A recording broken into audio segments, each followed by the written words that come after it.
Good morning विद्यार्थी मित्रों। कक्षा 11 सांख्यिकी में हम लोग दूसरे पाठ की ओर आगे बढ़ रहे थे।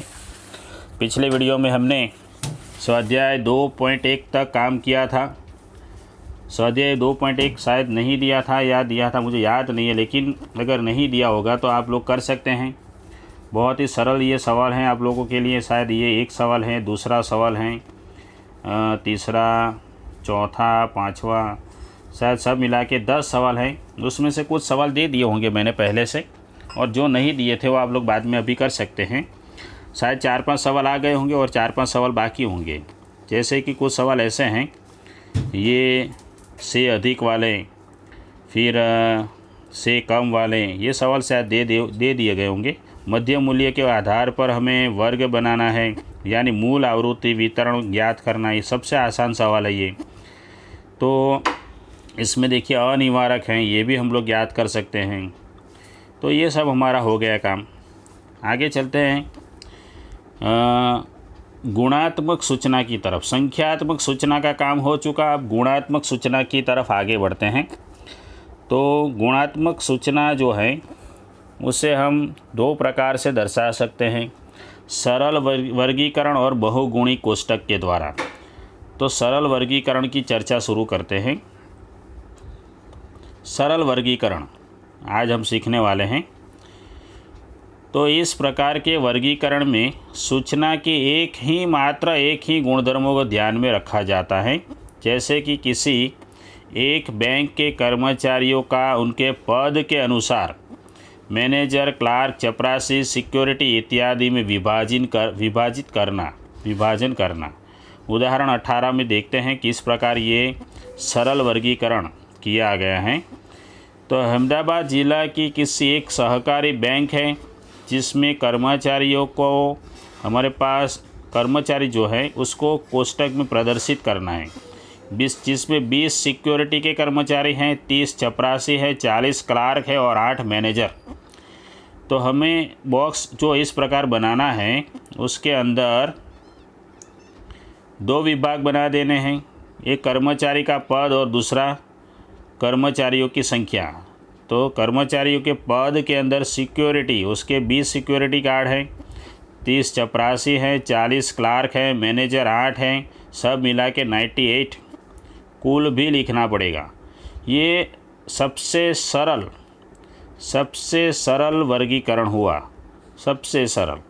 अब हम थोड़ा सा बहुगुणी कोष्ठक देखेंगे। वर्गीकरण के लिए, गुणात्मक सूचना के वर्गीकरण के लिए 2 विभाग थे, सरल और बहुगुणी। सरल की बात खत्म हो गई, बहुगुणी कोष्ठक की बात शुरू करते हैं। उसके लिए हमारे पास है उदाहरण नंबर 19, बहुगुणी कोष्ठक। उदाहरण 19 में बताया गया है कि एक बैंक है, उसके कर्मचारी हैं, उसमें से 20 सिक्योरिटी कर्मचारी, उसके अंदर भी 6 स्त्रियाँ थी, यानी बाकी के पुरुष थे। 30 चपरासी थे, उसमें भी 10 स्त्रियाँ यानी कि 20 पुरुष थे। 40 क्लार्क हैं जिसमें 25 स्त्रियाँ थी, बाकी के पुरुष, और 8 मैनेजर जिसमें 3 स्त्रियाँ थी, बाकी के पुरुष। तो इसमें आप लोगों को पद दिए गए, कर्मचारी के पद दिए, साथ में उन लोगों को बांट दिया, स्त्रियाँ और पुरुषों में बांट दिया है, यानी ये बहुगुणी कोष्ठक हो गया, गुण बढ़ा दिए हैं। तो इसके हम इस प्रकार से बॉक्स बनाएंगे। कर्मचारी के पद लिखेंगे यहाँ पे, सिक्योरिटी, चपरासी, क्लार्क, मैनेजर और अंत में कुल। फिर हम पुरुष और स्त्री, यानी उसे कहेंगे लिंग, पुरुष को यहाँ पे लिखेंगे, स्त्री यहाँ पे लिखेंगे और अंत में कुल। ये तो आसान है। तो थोड़ा सवाल में फिर से ज़रा वापस चलते हैं कि 20 सिक्योरिटी में 6 स्त्रियाँ थी, ठीक है। 20 सिक्योरिटी जो थी उसमें 6 स्त्रियाँ थी, 30 चपरासी में 10 स्त्रियाँ थी, 40 क्लार्क में 25 स्त्रियाँ थी और 8 मैनेजर में 3 स्त्रियाँ थी। ये हमें दे दिया गया है, ठीक है। तो ये जो हमें यहाँ पर जो कुल हमारे पास कर्मचारी थे उसमें से स्त्रियों की संख्या दे दी गई थी कुल में से। तो हम 20 में से 6 माइनस करेंगे तो हमें पुरुष की संख्या मिल जाती है। इसी प्रकार 30 में से 10 माइनस करेंगे तो 20, 40 में से 25 माइनस करेंगे तो 15 और 8 में से 3 माइनस करेंगे तो 5। तो पुरुषों की संख्या हमें ज्ञात करनी है। अंत में सभी का योग कर दीजिए, कुल पुरुष, कुल स्त्री और ये सब मिलाकर 98। सवाल वहीं का वहीं है, ऊपर 18 नंबर में देखा, ये सरल था।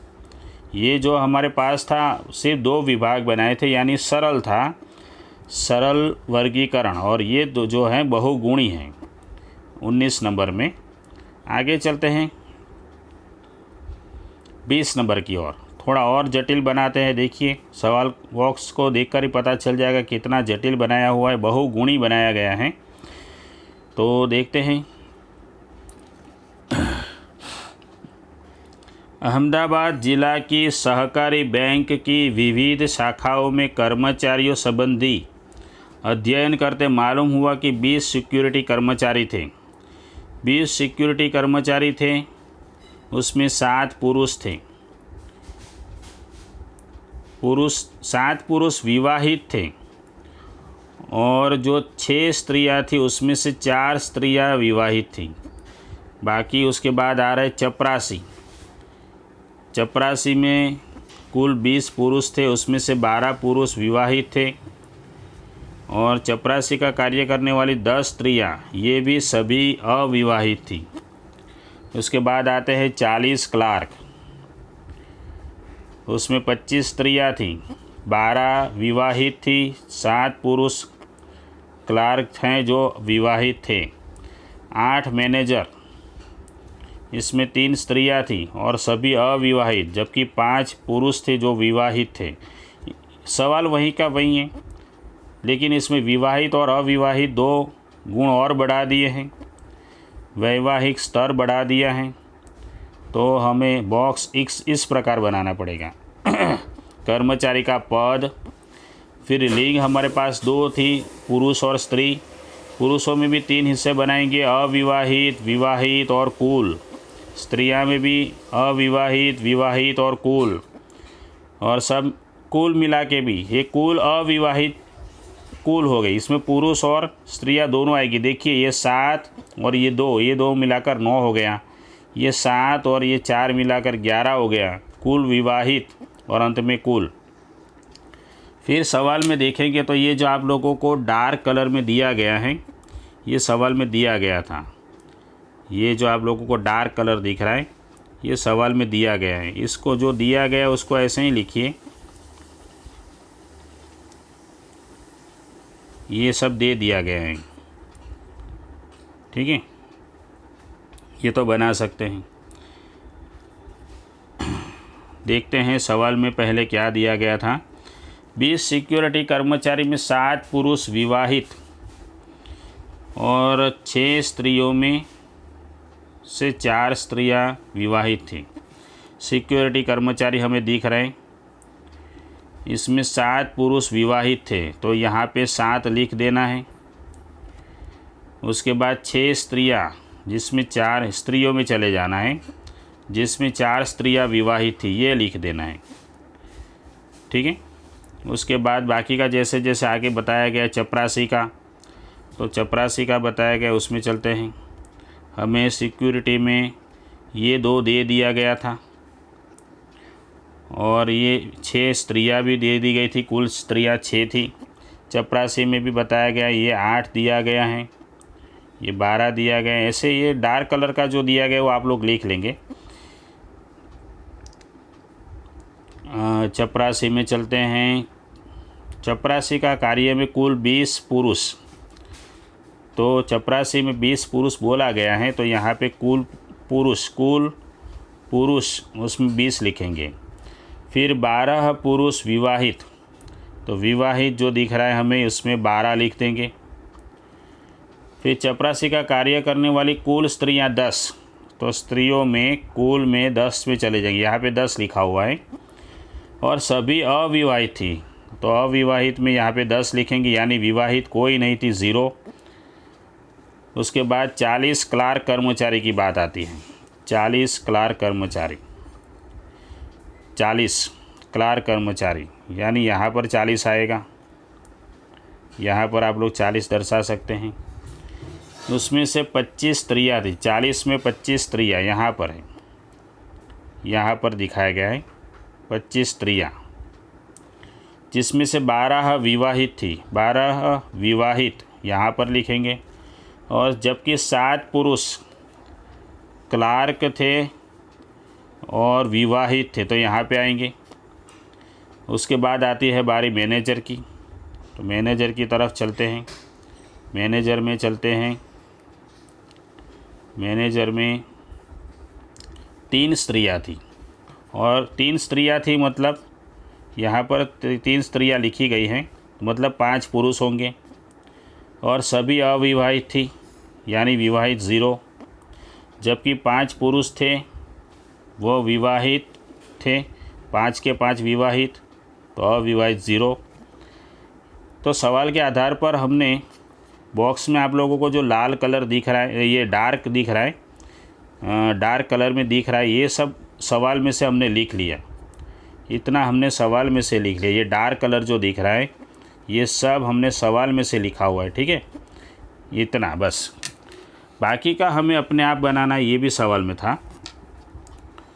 बाकी का हमें अपने आप बनाना है, तो हम लोग इसको प्लस माइनस करके बना सकते हैं।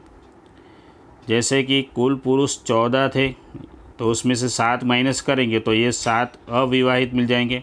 6 स्त्रियाँ थी, उसमें से 4 विवाहित थी, तो 6 में से 4 माइनस करेंगे तो 2 अविवाहित मिल जाएगी।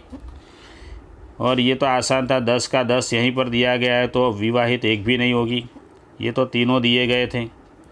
फिर यहाँ पर चलते हैं। 25 में से यदि 12 स्त्रियाँ थी तो 13 बाकी बची, वो अविवाहित स्त्रियाँ थी। फिर यहाँ पर 8 दिया गया है और 7 दिया गया, तो इन दोनों को मिलाएंगे तो 15 भी हो जाएगा। ये 5 दिया गया है विवाहित, ये भी दिया गया है, तो ये तो 0 ही रहेगा। ये 3 दिया गया है और ये भी 3, तो ये 0 रहेगा। फिर सभी को प्लस कर देते हैं। इन सभी को प्लस करेंगे तो ये मिलेगा, ऐसे प्लस करेंगे तो सब मिल जाएगा कुल। यहाँ पर हमें जो ये 7 और ये 2 दिख रहा है, उसको प्लस करेंगे तो ये मिलेगा। मतलब ये पूरी लाइन जो है, इसको इसके साथ प्लस करेंगे तो ये पूरी लाइन मिल जाएगी। उसी प्रकार ये विवाहित पुरुष जो हैं, उसको विवाहित स्त्रियों के साथ प्लस करेंगे तो कुल विवाहित भी मिल जाएंगे। और अंत में जो कुल पुरुष हैं और कुल स्त्रियाँ, उसको भी प्लस करेंगे तो कुल सभी के सभी कर्मचारी मिल जाएंगे। बहुत ही मज़ेदार है, इंटरेस्ट लेंगे तो बहुत अच्छा रहेगा आप लोगों के लिए। आगे चलते हैं। कोष्टक रचना के प्रकार और उसके उपयोग, ये हम अगले वीडियो में देखेंगे, कोष्टक रचना के प्रकार। लेकिन आप लोगों को ये जो सवाल सिखाया गया है, खास करके उदाहरण 18, 19 और 20 तो खास बहुत ही महत्व का सवाल है। ये इस प्रकार के सवाल आते ही रहते हैं। 20 नंबर जैसे उदाहरण 18, 19, 20, ये सवाल जवाब हैं यहाँ 2.3 से। इसका अभ्यास हम अगले वीडियो में करते हैं। कोष्टक रचना के सिद्धांत ये सब बाद में देखेंगे। 21 और भाई आप लोग पढ़ के रखो थोड़ा तो अच्छा रहेगा। 21, 22 नंबर के उदाहरण आप लोग घर पर बैठकर स्वाध्याय उदाहरण 18, 19 और 20 की तो हमने बात कर ली है। 18, 19 और 20 की बात कर ली है। और स्वाध्याय 2.2 में आप लोग ये पहला सवाल सबसे आसान है, दूसरा भी आसान है और तीसरा भी। 3 सवाल आप लोग कर सकते हैं, ठीक है। चौथा और 5वां सवाल मैं सिखाऊंगा अगले वीडियो में, थोड़ा सा अलग से पेज में सिखाना पड़ेगा। तो ये 2 सवाल मैं सिखाऊंगा आप लोगों को। 3 उदाहरण और 3 स्वाध्याय के सवाल दिए हैं, यानी 6 सब मिलाकर 3 + 3 यानी 6 सवाल आप लोगों को दिए गए होमवर्क में। ये तो आप लोग इतना काम करके रखिए। तब तक अगले वीडियो मिलते हैं। Good bye.